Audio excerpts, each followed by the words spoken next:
Have you wanted to go beyond your typical belt? Most times when we're building with our belt blanks and liners, you're gonna build something that's a little more traditional. We're either stamping or tooling on your 8-9 ounce belt blank, and then we're gonna line that with the 3-4 ounce liner. But today, I wanna talk to you about being able to take that same belt blank, that same liner, but let's use that in a different way. We're gonna add in some American alligator, and we're gonna build a 3-piece gator belt. Again, using the same belt blanks and liners that we would use to create these other belts. However, we're just adding in the gator on there. So I got a couple in progress, and I'm gonna break down and show you exactly what I do, the steps I take, the materials you need, step by step, how to create a really high-end gator belt like this. So let's head over to the cut table and start looking at it. So first, let's look at our belt blank itself and talk measurements and what we're gonna do to get this belt the right size, because you start cutting it up in different pieces, now that whole measurement thing gets a little bit tricky. So first off, looking at a belt in general, when we look at the measurements on there, so we're on the same page talking about that, we're looking at the fold right here where your buckle attaches down to our center hole, because we run in a 5-hole pattern. So that measurement from that hole, or from that fold, excuse me, down to our center hole, that's our belt measurement. So what I'm building right now, we're gonna build a 38-inch belt. So we have our 8-9 ounce belt blank that we cut up. First, we cut our ends on here. So these are our two ends that we'd call our 3-piece ends. We did whatever tooling we're gonna do on them. Just so, again, we're on the same idea measurement-wise. My ends measure my larger end, which is gonna be out the tail of that belt where our holes are. This one measures tip to tip about 14 inches. And then my short one, this is where our fold and our buckle's gonna be. This one's about 10 3/4 of an inch there. So just so we're working with our same measurements here. Now, from there, how big do we need our centerpiece? Different makers might vary just a little bit on this, but for me, what we're gonna be doing here and the way we overlap these, we're gonna do size minus 8 inches. That's gonna give us our length for our centerpiece. So we're building a 38-inch belt here. Now that centerpiece needs to be 30 inches. So we're down here at 30 inches on that centerpiece. Okay, so that's our use of our 8-9 ounce belt blank. We have our ends that we did whatever tooling, stamping we're gonna do. I went ahead and finished those with our die and our finish on that. And then we've also slicked these edges right around that little scallop part on there. By slicking those, we get that nice finish that we're not gonna be able to reach once we put this together. You can see right here, that edge, I could not get to that after everything's sewed down. So now with our belt blank, that centerpiece, we've skived down on those edges a little bit. You can see the center's still full thickness, but that skives down each way. It's not to feather end, it's just slightly down there. Hopefully you can see decent on camera here, but it's not a huge, just a little bit. That's gonna give us this nice, little bit of a domed feel to that belt. Again, not something you have to do, but if you're looking to take things to the next level, that's what we're talking about in this video. It's making a really nice high-end gator belt. Getting that little dome piece in there is gonna, one, it helps pick up the light, the reflection there a little bit with that dome, and elevates just the overall quality of your finished project there. So that's why I have the skiving on there. Now, what about the gator itself? So we get all of our gator from Vaughan Gators down in Florida. Love working with them. Really nice quality American gator. I know these are actual Florida gators that they're getting and processing. You can get this leather where it's already dyed and finish, just like any of your chrome tan. You can get one that's done and set, or you can get what's called a crust. Now, a crust hide looks like this to start with. It would be the equivalent, I think, of like a raw veg tan. Let's not get off in the weeds on the tannage on there, because this is not a veg tan, but it's just how I see it, because with this crust, that gator crust, we can now dye and finish that how we want. So this one here started as a crust, but we dyed that with the Phoebe's Spanish brown dye, dyed that the whole way, and then we come back with Resin. Now, that gator takes dye really well. You can see we've done some swatches here of different colors. So if you're not to the point where you want just one full brown gator hide and have to build everything out of brown, but if you want to build a variety of colors of things, think about getting a crust, because then you can dye things how you want them just for small individual projects. And we just use, again, the Phoebe's dye and then the Resin over top of that. Now, leather dye versus pro dye. If the color I want is available in pro dye, I'll use pro dye. If it's not available, I'll use the leather dye. But then, once that dries, Resin over top of that, you get a really nice finish on that gator there. So we have our gator piece, and again, this is going to be the same length as our center there, so we got a 30-inch piece here for this particular belt.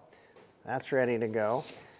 Now we're going to need to glue our gator to our body piece, and we can see there's a little extra room. I always cut that gator wider than my actual piece. It just makes it easier. You're not worried about lining that edge just exactly perfect up there. So gives us room to glue and then trim. So for gluing this, I've used barge contact cement, whatever contact cement you want to use, but I put that on both sides. We'll let that tack up. Now it's ready to put together here. So I'm gonna use my middle piece here, holding that straight as I'm pushing this down onto the gator. Just lining that up in the center there. Now remember that taper, or that bevel that we have on there, because we skived that piece, we want to make sure that sits in there really well. So I'm going to tip this over using my flat face hammer. We're going to tap down the edges on this.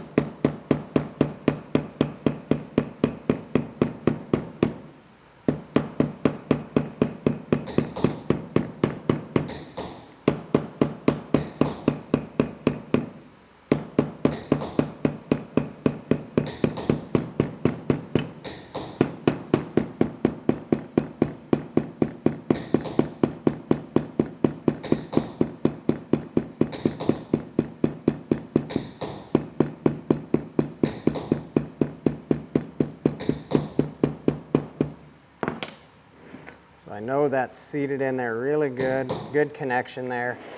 Now we have room, we're gonna trim that edge off. So I'm gonna use my rotary knife. We're gonna come right here, watch that angle on that blade. Make sure that blade is straight up and down. We don't wanna tip this and create an undercut. So we're gonna be straight up and down, trim off both sides of this.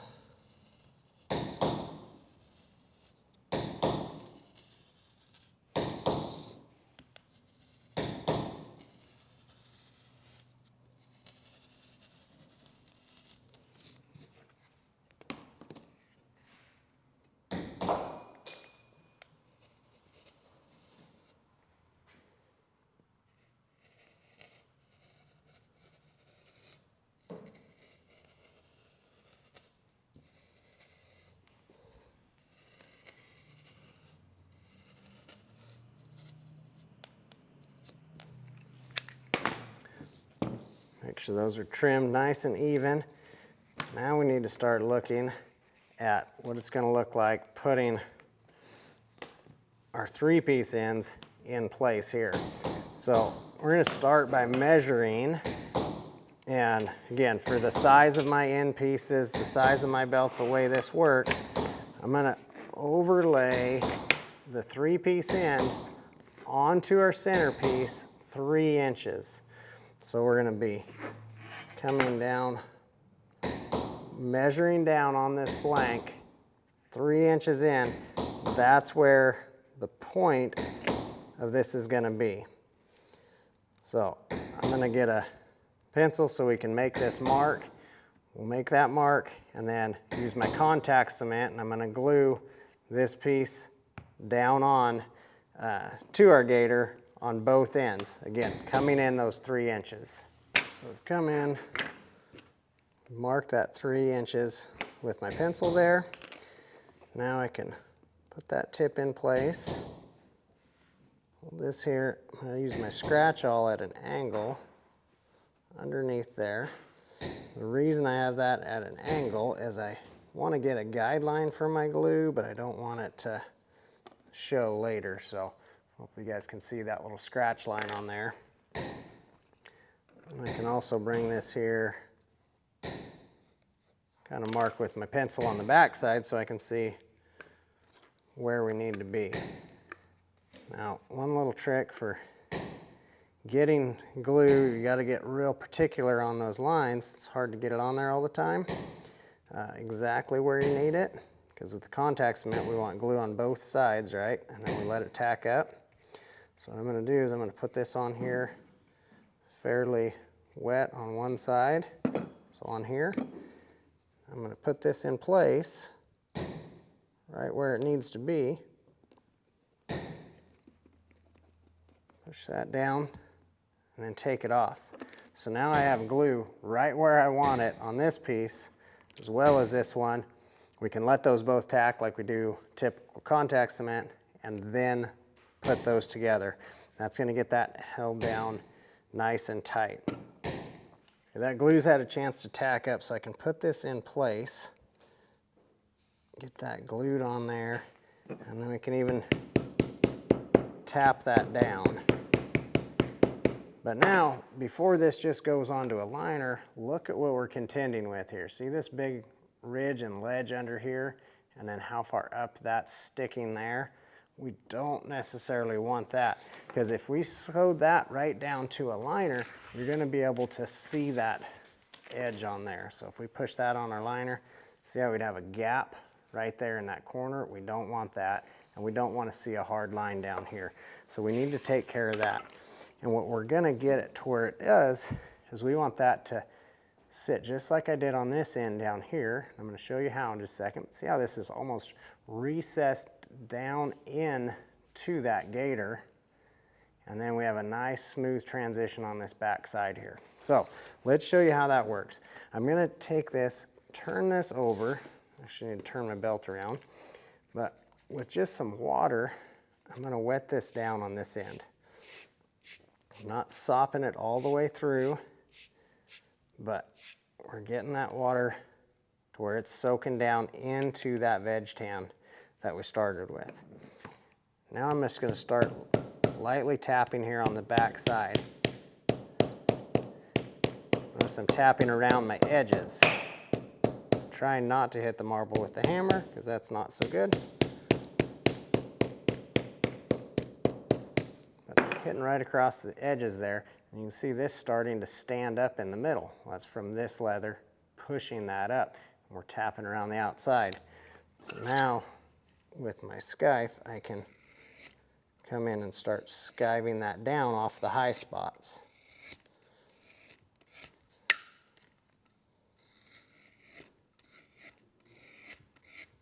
I'm skiving back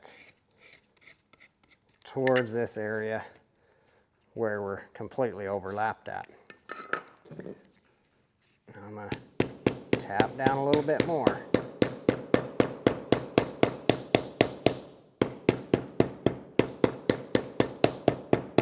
I can skive off the high spot a little bit.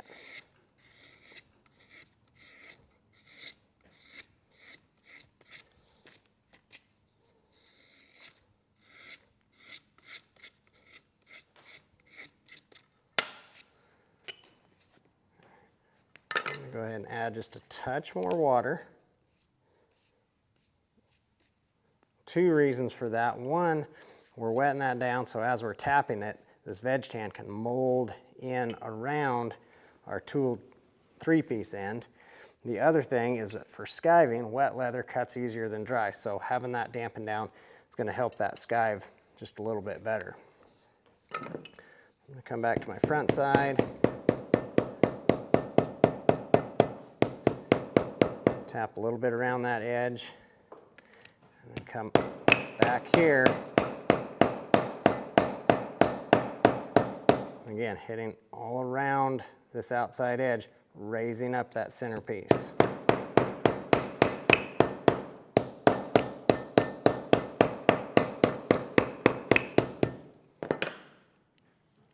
See, we're still getting a little high spot in here, so I can take that down a little bit with my skiver here, and working my way back to where we're feathering this off as it comes down to the end and overlaps here.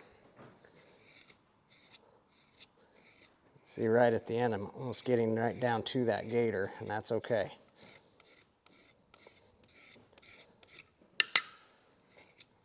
We're actually going to need to make that feather off as good as we'd like. Come right down here at the bottom.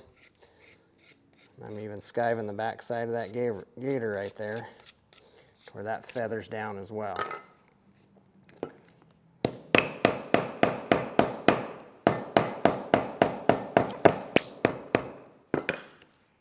Taps down good. Last little bit to skive off the top here.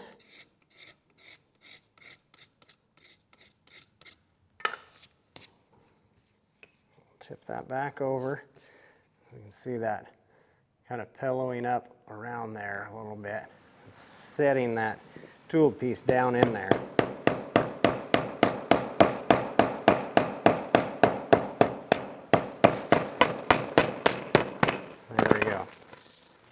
Now that's recessed down in there really nice. Barely a ledge here. That's going to kind of suck in even more once we stitch that later on. And then this feathers off really good here. So with those both glued and skived, they're ready to go. We can take this whole piece, because I already have the back of this tool and skive down here on my fold. So we need that skive so my snap's set good and we're not too bulky on that end of the belt. But that is a step that happened before we got to going on this video. So now we're going to get our liner in place. I'm going to just measure out, just hold that, make sure we got some room on that end. We'll come down, make sure we have some room on this end, so we can cut this off, and then we'll glue with our contact cement the back side of our belt and the back side of our liner and get that set, let that set and tack before we put it together. All right, that glue's tacked up and ready to go, so I'm going to start by putting one end down, and I just hold this straight here. I'm not reefing really hard back here, but just by putting a little pressure, that allows me to lay this down, keeps that belt nice and straight as I glue it to the liner. That's the same way I do with any belt, not just the 3-piece belts, but just helps get you nice and straight when you lay that down. Okay, get that pressed down good. We got the marble here. We can even come with that hammer and tap down around our edges.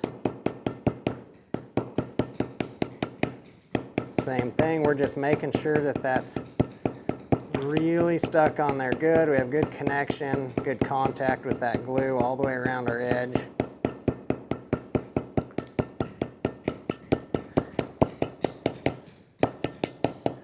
I highly recommend not hitting your finger. I've done that research before already for you, and it hurts, so don't do that. So I'll flip this around so I can get this edge.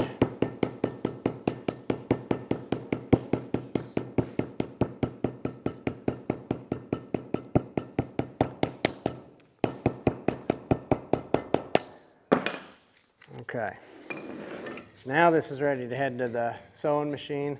I'm gonna actually oil the back of this, so that way we have fresh oil on the back, hydrates that liner, and then softens that to where my bobbin stitch will suck in there really nice as we go to stitch this. Then we're gonna go and stitch all the way around our ends, and then come in and stitch our gator there. So I'll show you that process as well. So when I stitch these, depending on which end is where I start at, on the end that I have my snaps and my fold, I always start my stitches right up here, so that way once this folds, it'll be on the back side. So we're gonna start here, we're gonna stitch down around this point, all the way back, and I'll overlap 3 or 4 stitches there. When I come down to the buckle end, or not the buckle, but the tip end, this is where your buckle's gonna be once you're wearing it, I always start right in here on the bottom side of that belt. That way, when we come back and overlap, if you see any of your overlap at all, I want that hid behind our buckle rather than up here on this tip or out here on the end of that. So that's why I start right in here on this end. We're gonna stitch around both of these, and then the other point to stitch is gonna be down our gator on each side. So we'll start here, we're gonna back stitch a couple, and then we'll stitch straight down. Watch our distance off of here. If you're not good at eyeballing that distance and keeping it straight with the edge of your foot, maybe scribe a little line, but whatever you're comfortable with, make sure we keep those stitches in far enough they don't get out, that you're gonna get trimmed off or hit when we edge that or anything else. So I'd rather keep them in just a little bit further as opposed to out too close to that edge where we run the risk of that falling off there. Especially with that, remember that base piece in there being skived down, that's gonna have a tendency to wanna run your needle, run your foot down off of that edge. So make sure we stay in there and consistent with that.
Now that you got that stitched down, it's just like any other belt. We're gonna trim those edges and then go finish and slick your edges. Again, just like any of your other one-piece belts, you'll punch your holes, set your snaps, all of that good stuff. Edging your gator is no different than edging your veg tan. It's all in the prep work. So once we cut that nice and clean, you can run your edger. The more time sanding and refining that edge before you dye it and slick it, the better that edge is gonna come out. But the process doesn't change from your normal belt to that 3-piece gator belt.